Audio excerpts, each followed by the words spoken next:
Bonjour peuple congolais, ça dépend RO Bozali Kolanangaï, Ngaïne Gonabino Christian Bolabiama, membre peuple Mokonzi, peuple souverain, combattant résistant révolutionnaire, PNI. PNI est donc politicien non institutionnel.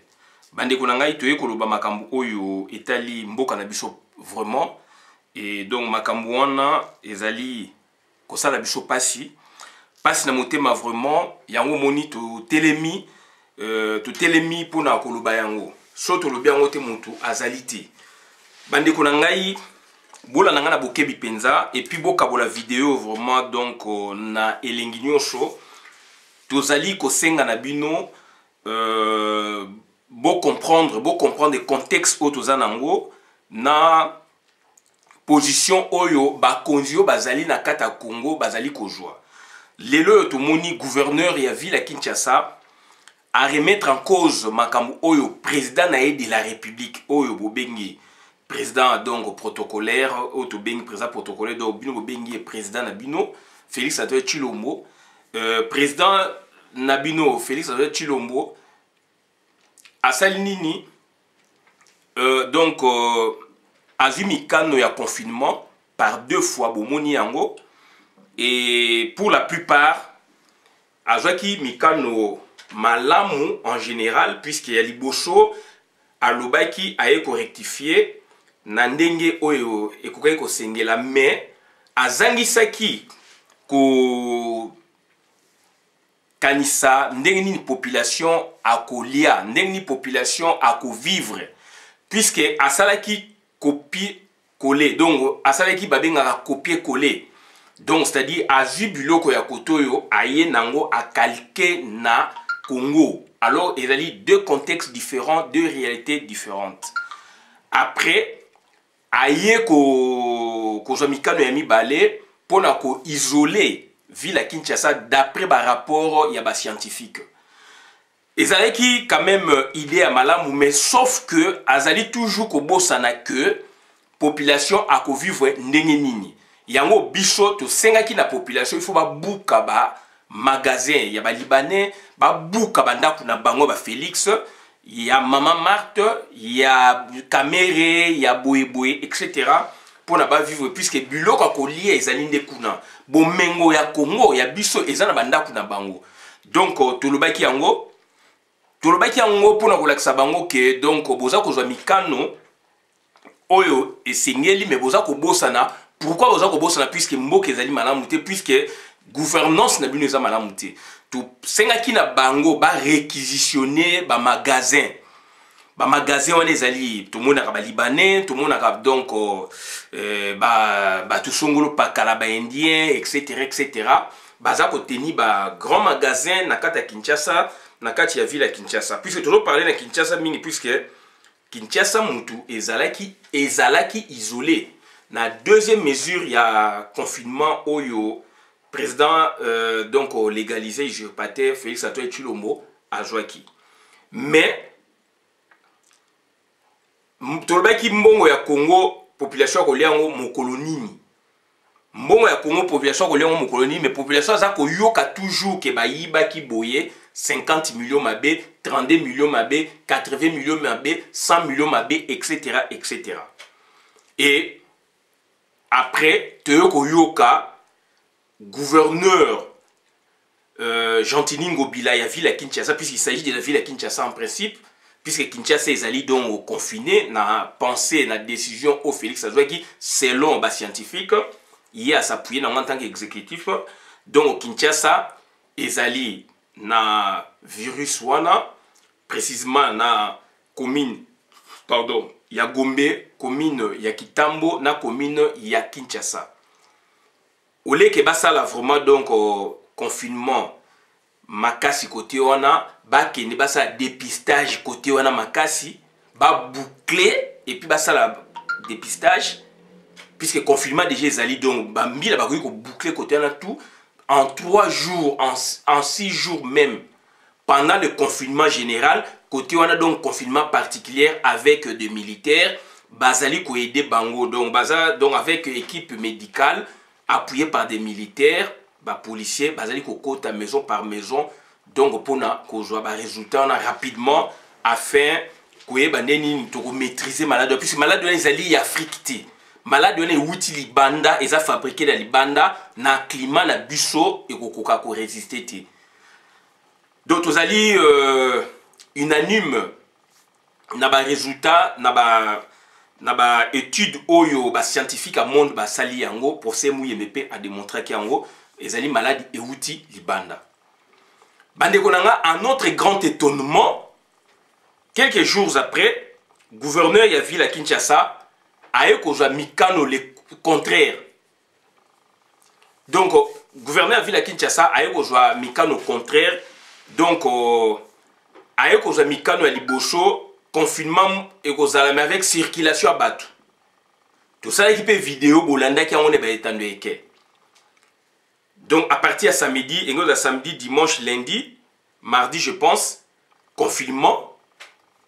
Jour après, libre circulation. 2 jours après, confinement. Jour après, libre circulation. Ainsi de suite jusqu'au 18 avril. Na sali vidéo puisque Nazaki n'a donné wana ndenge et bimaki na Kinshasa. Oyo, gouverneur ya ville a contredire son président de la République.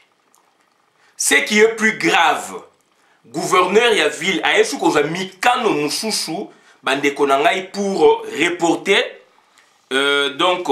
reporter ba mesure ya confinement. Donc tu expliquer bien sur le plan politique et Nikoloba nini la menez ali sur le plan donc des faits. Sur le plan des faits et tout le monde sur le plan scientifique. Et place ba scientifique na ba mboko tozali neti ba pays développé na place ba scientifique na ba mboka oyo to wuta mboka na biso ya ba koko na biso place ba scientifique neti na Congo tozala ba grand scientifique mondialement connu maloba bazali koloba ba politicien balingi koyoka yango ti bien que to ya malade wana ezali faible quand même mais donc bazo sala sur oreille et balingi yango te bandeko na ngai yango wana donc c'est-à-dire tozali ko expliquer bino makamu oyo tokotangela bino mesure to sa vidéo vraiment par rapport à mesure oyo Gentini Ngobila gouverneur ya ville à Kinshasa. Il y a ville province de Kinshasa alors que dans le Congo il y a 26 provinces. Kinshasa ils allaient toucher quand même. Gouverneur il y a ville Azui Mikanoana à Lobi-Boye. Le confinement total de la ville de la capitale congolaise ce samedi a été reporté par la ville de Kinshasa. On va rapporter dans Zotangela Bino et la mesure au gouverneur dans Lobi Azwaki. Le confinement total de la capitale congolaise ce samedi a été reporté par la ville de Kinshasa. Le gouverneur redoute une explosion sociale dans une mégapole au bord de l'implosion. Voilà. Donc ça dit bandeko na ngai ezali mawa mingi situation où tozali ko vivre donc na ville ya Kinshasa. Donc président République à Lobi Boye, président République à Lobi Boye, ye aye à Lobi pe na ndenge na ye. Donc bandeko na ngai ezali mawa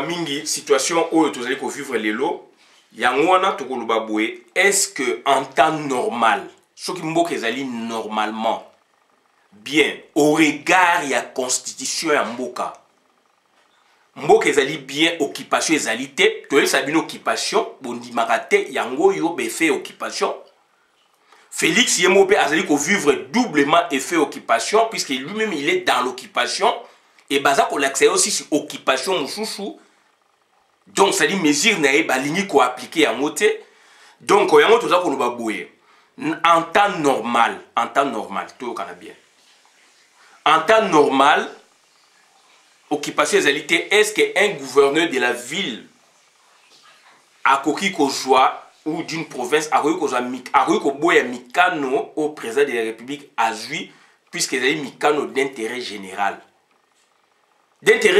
ou pas est-ce que président de la République a koki ko mikano naie ba koki ko boya yango en temps normal bandeko na ngai donc question ezali place wana au regard ya constitution bien sûr constitution eza koloba nini est-ce que bandeko na ngai to se poser ba question ya malamu tozali na état fédéral ou toza na état unitaire. Je me répète, est-ce que nous sommes dans une fédération ou nous sommes dans un état unitaire? Donc, c'est-à-dire état unitaire ou état donc composé, tout le bas. Donc, il y a un bandeko donc c'est-à-dire la question on attend de se poser et ça est utile parce que donc gouverneur la ville cette fois-là aza ko mikano oyo esengélité donc azali ko mikano en tant que gouverneur d'un état fédéral. Et là c'est très important dans le commissariat, mais très important dans le dysfonctionnement au na Congo. Très important puisque il faut l'axabino importance ya makambo toza koloba. Très important dans le sens que c'est ce que nous développons là. Que l'axabino nous saisissons l'occasion pour la koyebisa bino heureux réalité dysfonctionnalité ezali. Fonctionnalité eza bien te na mboka wana. Do bandeko na ngai ezali donc mawa mingi na makambo oyo tozali komona na mboka na biso tozali ko vivre yango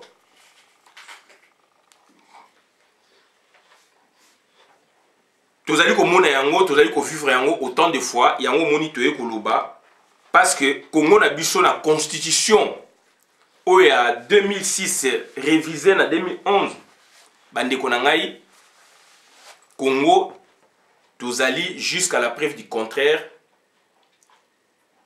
tozali état unitaire. C'est-à-dire, bakendaki na sens mo que donc ils ont emprunté un peu du fédéralisme ou donc c'est-à-dire fédération, un peu de l'unitarisme. Donc tozali en quelque sorte hybride. Et na hybridisme politique wana yango moni ba Jantiningo bila bazali kobima. Mais foncièrement, tozali état unitaire. Mais on a emprunté un peu du fédéralisme dans la forme de l'état congolais. Forme ya état congolais actuellement, na constitution oyo tozanango, ezali, jusqu'à la preuve du contraire, tozali état fédéral, et non état unitaire. Mais dont to emprunter ba tribu il y a état fédéré na état unitaire c'est intimement mélangé il y a bien hybridisme donc bandeko na ngai c'est très important voilà de telles gymnastiques oyo ba salaki yango ba législateur ba salaki yango tant ba kenen na ba précédé par accord ya Sun City ba bimisi donc mouture wana modèle wana aujourd'hui voilà ba confusion ezali ko salama.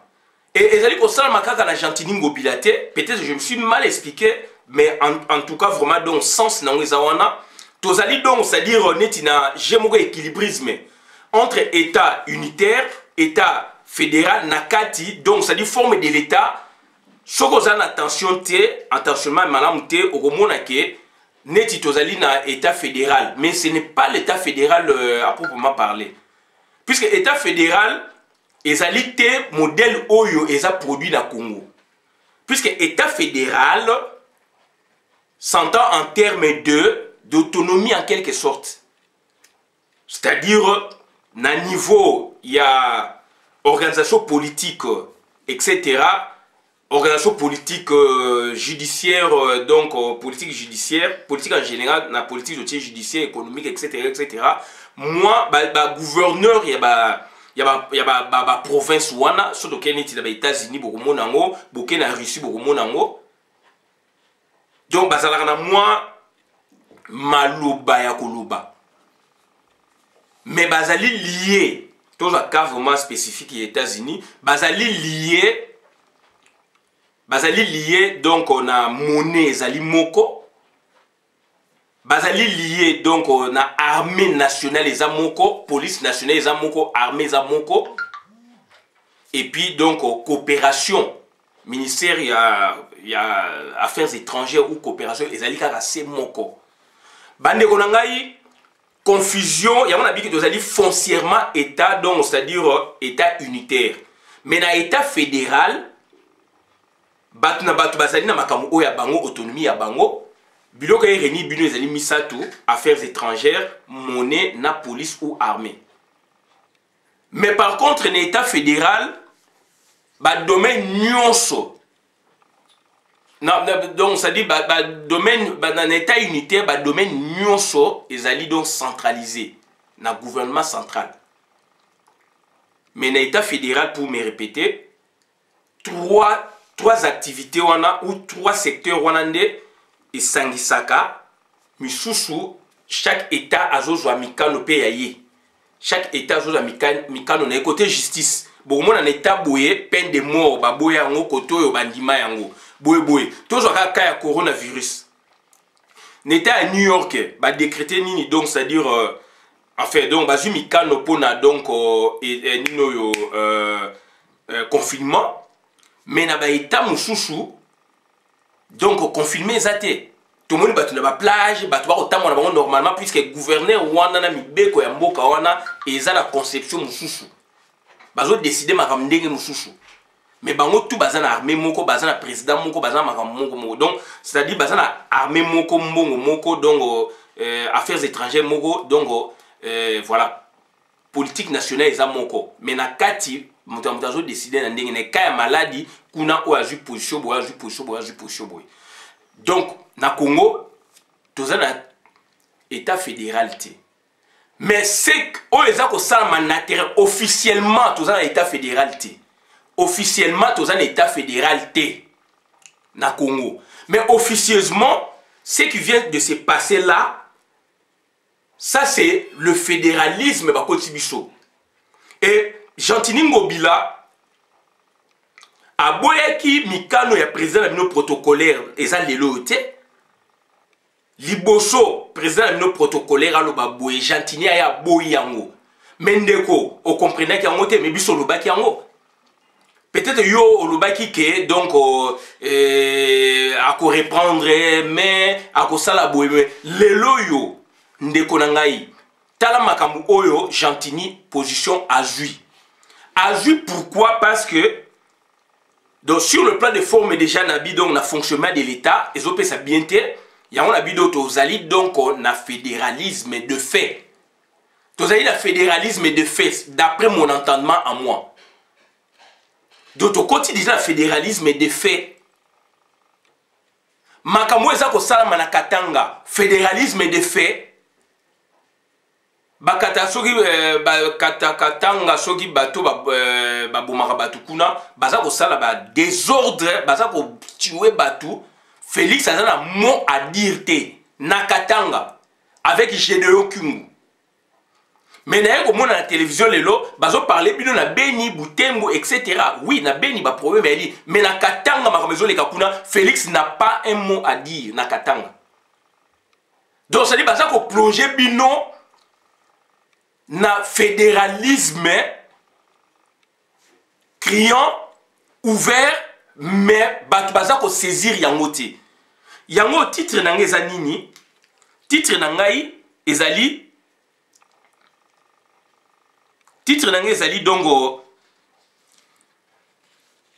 ezali boye gouverneur Ngobila d'état fédéré de Kinshasa contredit son président de la République. Bande konanga, les faits sont là. Les faits sont là. Azui astuce wana ya koloba oye alobi. Le confinement total de la capitale congolaise ce samedi a été reporté par la ville de Kinshasa. Le gouverneur redoute une explosion sociale dans une mégapole au bord de l'implosion. Voilà motivation Oyabimisi. en tant que gouverneur ya ville d'état fédéré. En temps normal, un gouverneur il y a état unitaire a kozwa mikano oyote. Puisque gouverneur il y a état fédéré et état unitaire. Mokonzi ya mboka soki azui, donc un président de la République soki azui parole à lobby. Donc eko kita na premier ministre, ça c'est la hiérarchie. Premier ministre ako kitisa yango na ministre ya tutelle. Ministre ya tutelle en l'occurrence c'est le ministre intérieur. Ministre intérieur nde mutu ako pesa injonction na gouverneur ya ville. Bien que ba gouverneur ya ville mode na bango ya désignation ezali donc d'accès au pouvoir, pardon, mode na bango d'accès au pouvoir, c'est pas une nomination en quelque sorte. Ezali premièrement donc ça dit désignation et puis nomination. Base ezali désignation. Na jeu politique au basali wana ba élection na bango nde basali wana. D'où un gouverneur aza komona que aza pe na popularité, aza pe na ba voix, aza na base. Yango na lobaki na likolo tozali théoriquement tozali donc so fungoli constitution tangi okomona neti tozali ni état unitaire ni état donc fédéral tozali neti naka donc on a emprunté d'un peu d'état unitaire d'un peu d'état fédéral tozali na kati on a bien un hybridisme forme de l'état na biso ezali clarté mais dans la pratique dans son fonctionnement on sent que on est donc dans un état unitaire puisque l'état fédéral caractéristique dans il faut mbongo et ko sangisa biso nyos tout police na armée et ko sangisa biso nyos tout donc affaires étrangères c'est-à-dire président de la République gouvernement premier ministre donc et ko sangisa biso nyos tout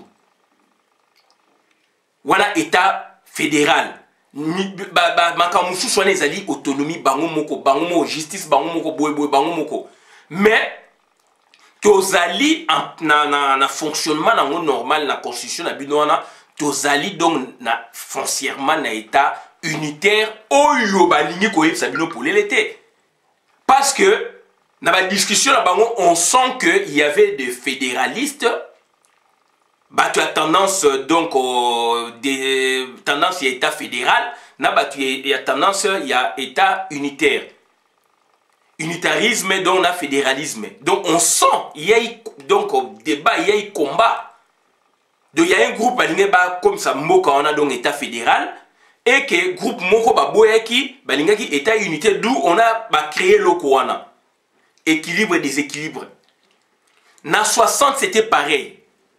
Président Kasavubu azalaki pro état unitaire na table ronde à Bruxelles. Président donc je prends d'abord président il y a Bako, je ne sais pas si Kasavubu est président Bako, je ne sais pas bon. Donc ça dit tous les deux personnalités, président de la République Kasavubu, il y a première République, azalaki na tendance il y a état fédéral na ba travaux tant bazali non donc bazali comme un président république té Lumumba pas comme premier ministre yi azali ko représenter bako do na tendance état fédéral Lumumba a comme un premier ministre azali ki donc au président ya mouvement national congolais donc kuna ou représentant ya mouvement national congolais kuna na ba travaux ba ki donc na groupe ya batu ya état unitaire ou unitarisme ça posait problème dès le début d'où maintenant na Sun City, balingeni ba réconcilier les deux tendances au ezalaka na Congo. Ndeko nanga ozali ko sala politique. Il faut yeba biloko wana na origine ya kibongo et Mobutu tanga Jubo Konzi, c'était l'état unitaire directement clairement. Mon anaki to santa ki angopé.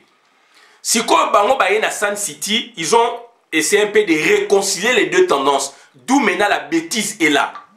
La bêtise est là. Je suis sérieux dans ma ramnaza koloba. Ils ont vérifiable ndeko nangai. Je suis sérieux là-dessus parce que nazo côté la Félix T.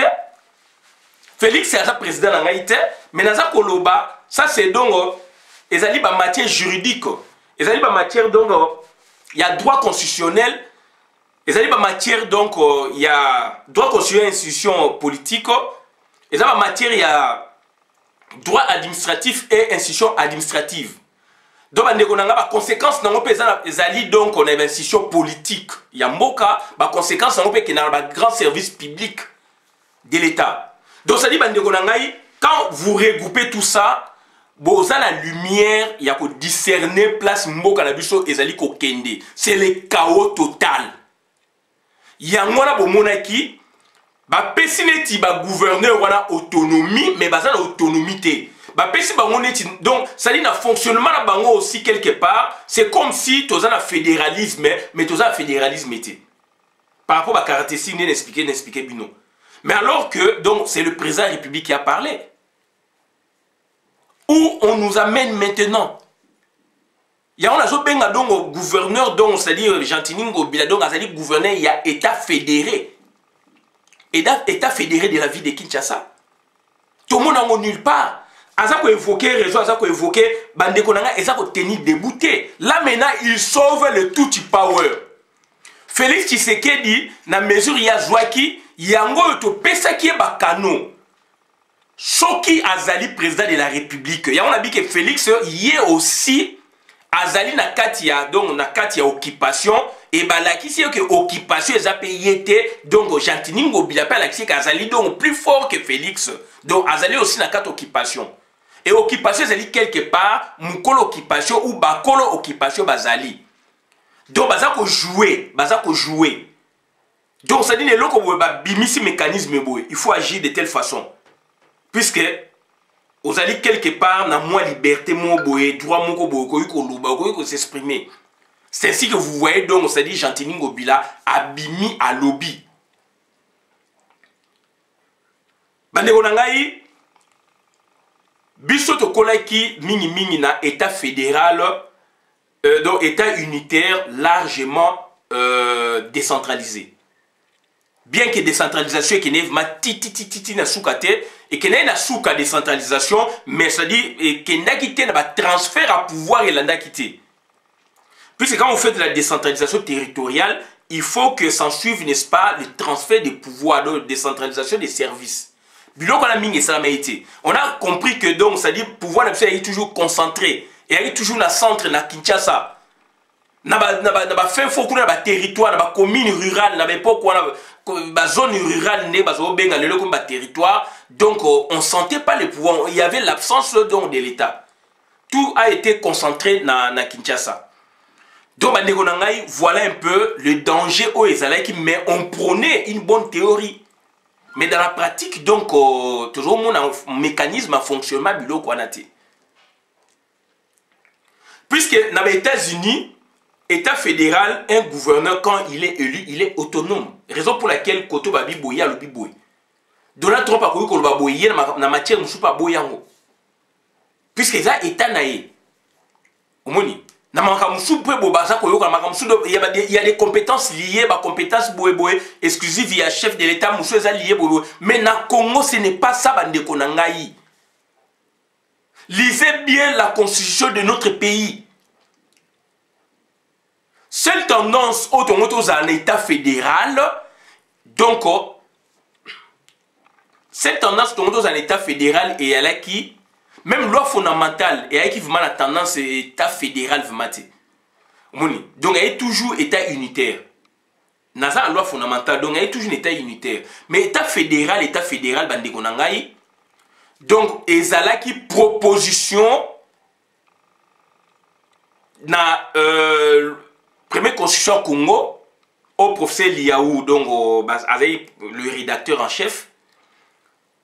Donc, on a Loulouabou, Lelo Kananga, première constitution au Congolais Basali, Ezalaki, État unitaire. Deuxième annexe Nango, surtout Kendaki na première législature et que na deuxième législature, surtout que la première élection Toloba, Mobutu Mtaya au 4 ans, on a 65, et ça mène le 1er août 64. Surtout qu'il y a la deuxième fois d'organiser l'élection. Après échéance, on a l'élection, a mis balende, tout le monde ça. Donc, État fédéral. Botanga yango, je l'ai ici. Donc, constitution, il y a 1er août, il y a 64. Ils allaient État unitaire. Batuming basala ke État fédéral. État fédéral, on l'a appliqué. On a appliqué l'État unitaire. Au président Kassovou Azala qui président de la République. Mobutu a sali coup d'État. A Selengopi a Bomiango. Donc, a Selengopi a Bomiango. Donc, à Bomakiango. Après, ça va décret, etc. D'où Mobutu. Quand on a la constitution, donc il y a 67, révolutionnaire, État unitaire. Mais la constitution 64, annexe nango. Annexe nango, sous le tanyango, annexe nango, ba proposa qui État fédéral. On parle du président fédéral. La deuxième mandature, dans la deuxième élection. Première élection, c'est en 66.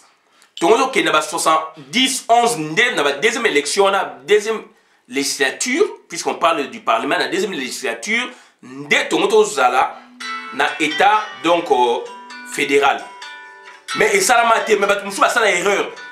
Mais on a pratiqué qui a premier autant et bimaki promulgué par le président de la République, Kassavoubou. On parle du président donc de l'État unitaire. Voilà, aujourd'hui, Gentili Ngobila, Bazako s'est érigé les lieux clairement na gouverneur y a État fédéré de Kinshasa. Donc il y en a 26. Ce sont des États fédérés. C'est vous dire que Zoé là-bas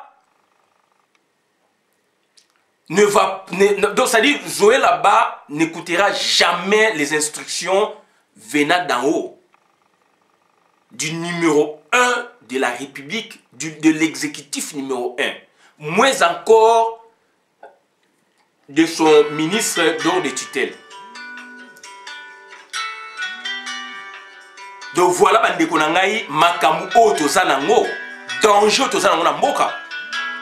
Katanga a okoko maîtriser Katanga oyo place bazo boma bato a okoko maîtriser ngote. Félix Antoine Tshilombo. Donc c'est un État fédéral.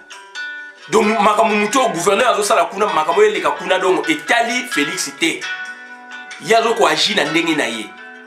Zoé Kanambe, à côté de Minduki, Félix a oko kangayeti. Donc, État fédéral, à côté de dans la pratique. Et Bozoko Mona, même na Katanga Kuna, Bazoko Bomabatna, drapeau ya Katanga ya Kala, ya sécession. Voilà esprit, balingi ba semé na mitu na bino. Bande konangai, il faut que Bengana Gentini. La maladie est là. La maladie, pardon, est là. Donc, c'est-à-dire, maladie ezali, donc, maladie ezali, donc, nakati ya Congo, nakati ya Kinshasa, nakati ya ville ya Kinshasa. Félix a vu Mikano. Mikano la biso de ebisie, il faut que ça va tout bulo kokolia. Bon, là, c'est que Congo est en mbongo, Congo est en boé, bon réquisitionné. Bon, ça va tout bulé. Vous avez Mikano Andeni bo copier, vous allez copier coller. Non, maintenant c'est Gentili Ngobila qui vient qui corrige. Et en corrigeant pour recevoir tout le power, baza ko yiba 400 millions de dollars, mbongo na komola dia raté, baza ko yiba boye mbongo na ba mona raté. Alors situation ba maladie ezali que d'après évaluation ba scientifique na ressources na place ba scientifique na mboka na biso, d'après évaluation ba scientifique et là ici que Congo na biso maladie ezalika na ville à Kinshasa et na 3 provinces. J'ai suivi les statistiques. Bateau bazali contaminé. Bazali 58 avant-hier, hier c'était 65. Bateau a koufi il y a deux personnes. Puisque sur cette matière beaucoup kosa mutu moroté. Contrairement des bateaux kansake, ba milliards OMS abimisi Congo balingaki ni ba kosa ke mutu ba koufi. Alors to yetse bino la vidéo bazo seka bino na OMS. Puisque dans la cartographie médicale du monde, il que maladie boye sur bimi, virus na mboka boye na température na bango kuna ekosimba te pe na ba période boye.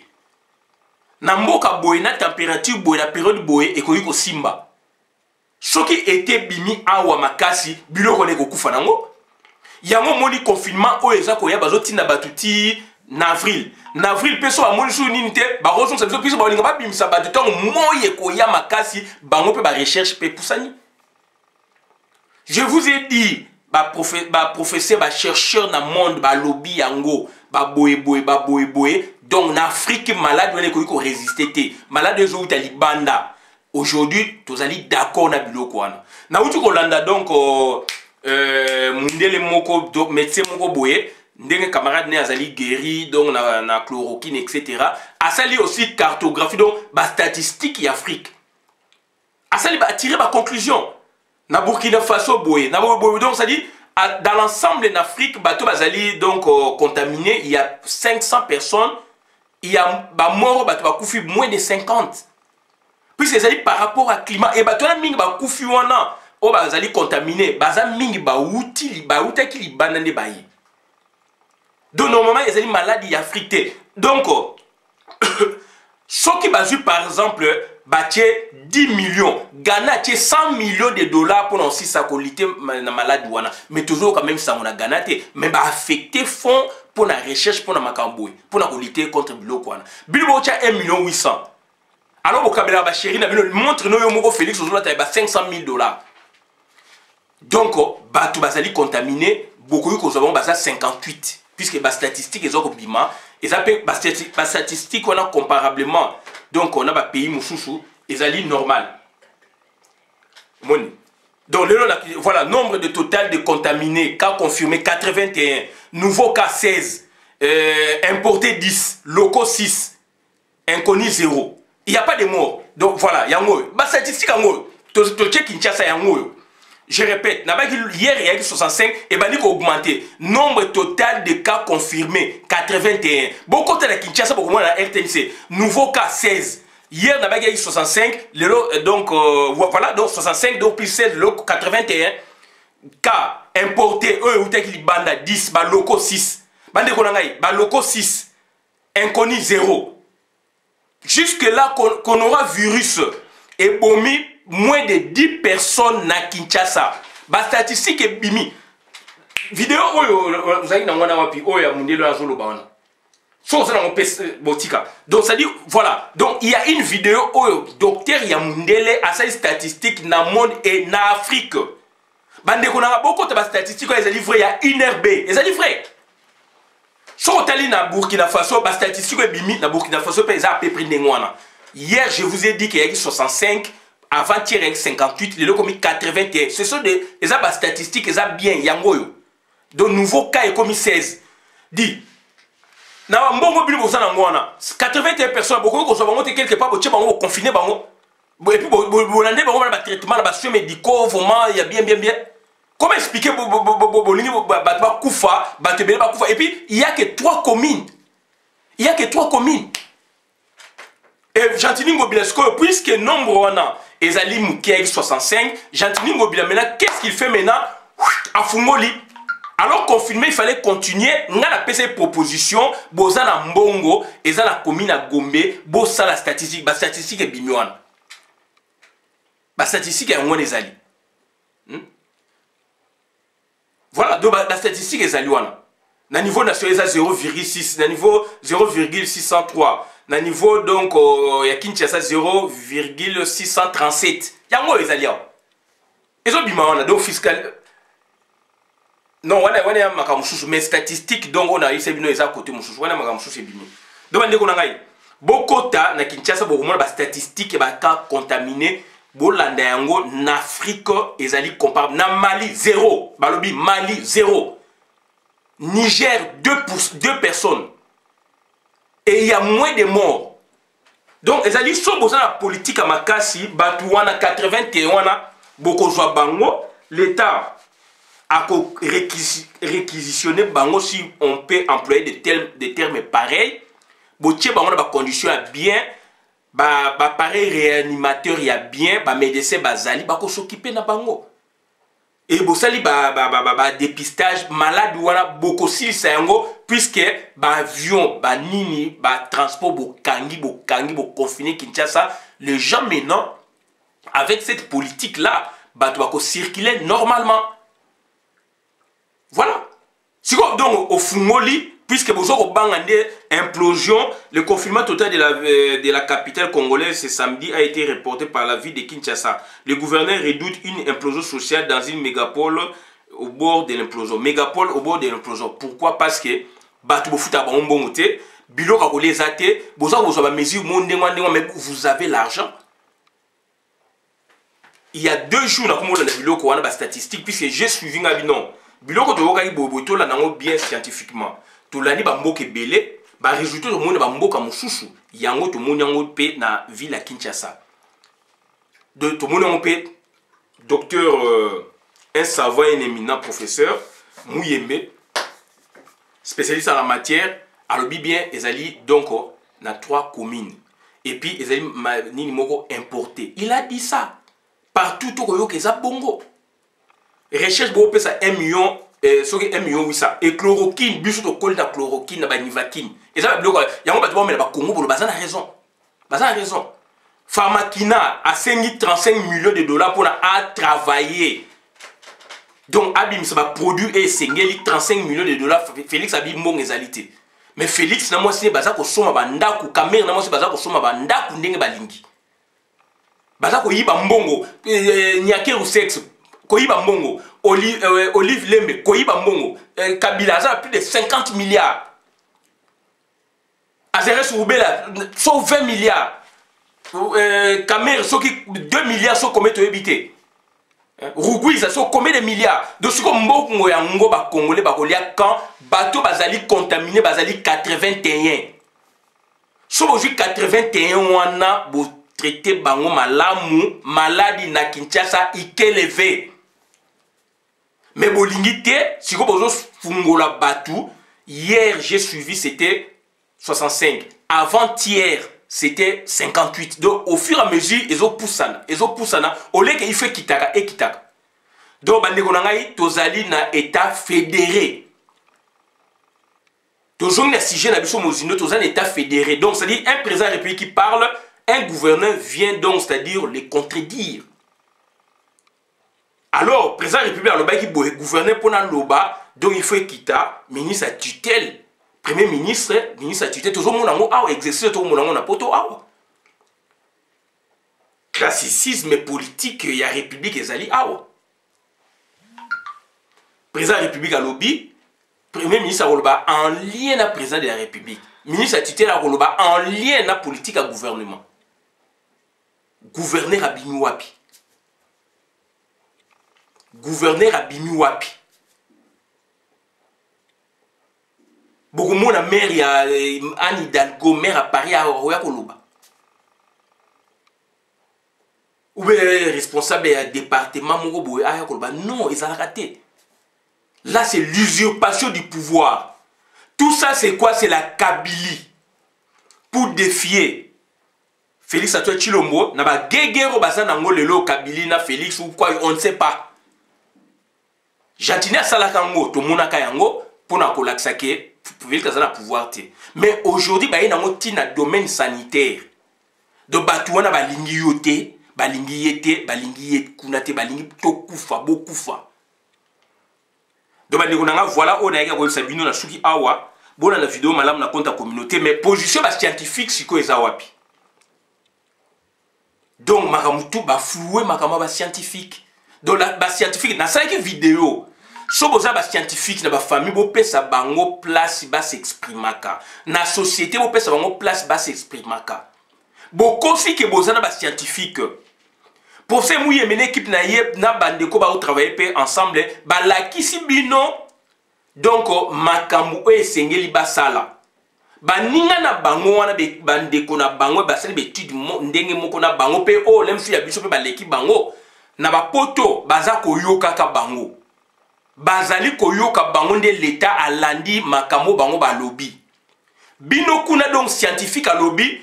Première fois, on a senti un pénéti, Boulandi, professeur Mouye, mené équipe naïe. aujourd'hui Gentini Ngobila ozali koloba par rapport ya ba données scientifiques nini oyo oboyi donc oboyeboye ozali koloba implosion mais bozana mbongo bolesa batu bo équiper batu bosomba ba biloko bo équiper batu voilà. Donc, à disposition, boza ko joya ngote, boza ko banga po nini, yango tozo senga na bango, il faut pas piller, tozo senga il faut pas se soulever contre l'autorité wana ya mabe, contre yo, contre Félix, boza ko bundela nani, donc pouvoir ya ba touti, pour ba touti batika na mboka wana. Ba touti ne baza ko banga puisque population mégapole yo lobi wana ya 16 millions, so ba tomoki na yo na bango na ba touti wana bokei libanda.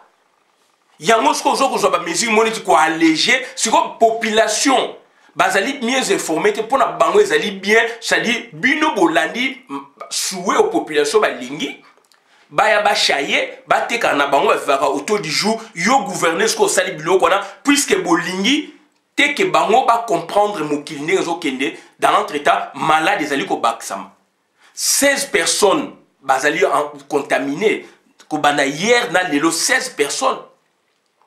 Avant-hier, dans l'élo, combien de personnes sont contaminées? Donc, bon, la vidéo, madame la compte de la communauté, ils allaient passer mingi. Donc, c'est-à-dire, Nakosenga na professeur Mouyembe a continué comme ça, avec des moyens oye, qui à la disposition, Tolobani. Donc, les scientifiques, ils ont la place de Nambo cannabis en Afrique. Un grand savant de Mwana, Bozanaye, Aza apesi bino ba orientation, bo agir selon ba données scientifiques et Mboka, confinement. On a compris confinement de Bossé général, enfin général mais donc et qui donc pour na Congo oui général en quelque sorte. Après ba yego confiné uniquement ville à Kinshasa, une bonne chose puisque ba moni maladie d'après ba données ba sali ba statistique maladie na province ezalité ezali kaka na ville à Kinshasa et na trois communes